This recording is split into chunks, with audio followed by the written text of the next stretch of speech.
of the world, my friends. Save as many as you can.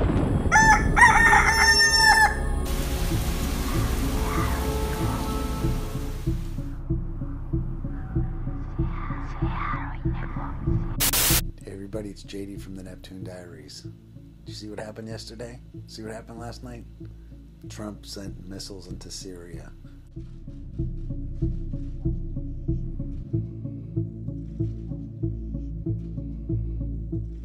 My fellow Americans, a short time ago, I ordered the United States Armed Forces to launch precision strikes on targets associated with the chemical weapons capabilities of Syrian dictator Bashar al-Assad.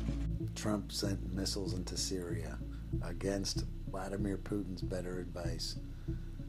He's starting World War III. Prophecies unfolding before our very eyes. Russia is aligned with Iran in Syria surrounding Israel. Like, we're here, man. It's the 70th anniversary of Israel becoming a nation again. Are you kidding?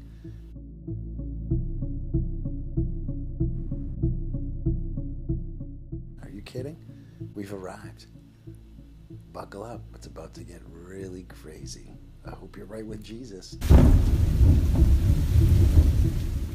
It's important for y'all to understand that the book of Isaiah in the Old Testament prophesied about this a long time ago. It says right here, it says, the message concerning Damascus, see, Damascus ceases to be a city and shall become a heap of ruins. Let's see what the King James says. The King James puts it this way.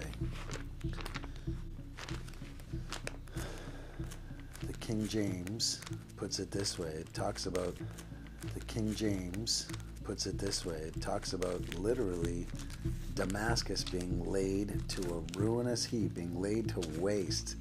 That has yet to happen in the history of humankind. It hasn't happened yet, but it's coming. It's happening right now before our very eyes. Isaiah 17 in the KJV says, it says, the burden of Damascus, behold, Damascus is taken away from being a city, and it shall be a ruinous heap. So it's pretty much the same thing in both versions. But check it out, that hasn't happened in human history before, but it's happening now. Why this sudden interest in Syria? Why are all the nations of the world gathering in Syria? Some will tell you it's about a pipeline. Some will tell you it's about money. But it's literally about Bible prophecy. That's what it's about. It's unfolding right before your eyes. Damascus is going to be a ruinous heap. And I'll tell you what, it's not shortly, it's shortly thereafter that all of it unfolds. The Ezekiel war, are you kidding? Jerusalem is a cup of trembling, and it's a burdensome stone. Better keep an eye on this. Keep your eyes to the sky, because he said when you see these things begin to happen, look up, because your salvation draws nigh. Are you looking up? Are you square with him? I have a hard question. Do you have any willful sin in your life? If you do, get it out. If he came back right now, would you think, oh, there's something I need to do before he comes back? If there's something out there, you need to do it. Do it now. Don't wait another minute. Tell your friends. If there was ever a time to start telling everybody, it's now. The time for being lukewarm has long since passed. Get right, or you're going to get left. Jesus said in answering the disciples' question about what will be the signs of your return and of the end of the age, and Jesus says there's going to be famines and pestilence and wars and threats of wars. There's going to be earthquakes in different places, and he likens all of them to birth pains, which come in greater frequency and with greater intensity.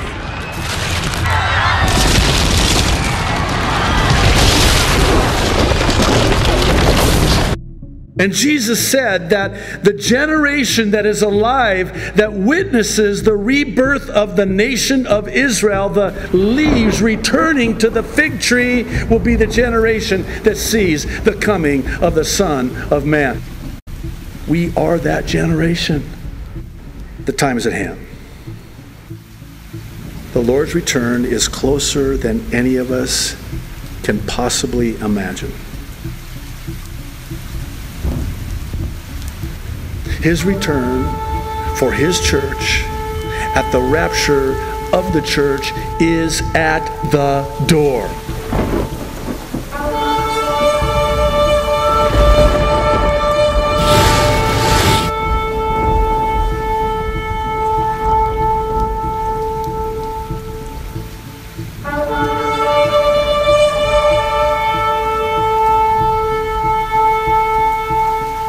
My hope is not in this world, but in Jesus Christ, who will soon take us out of this world.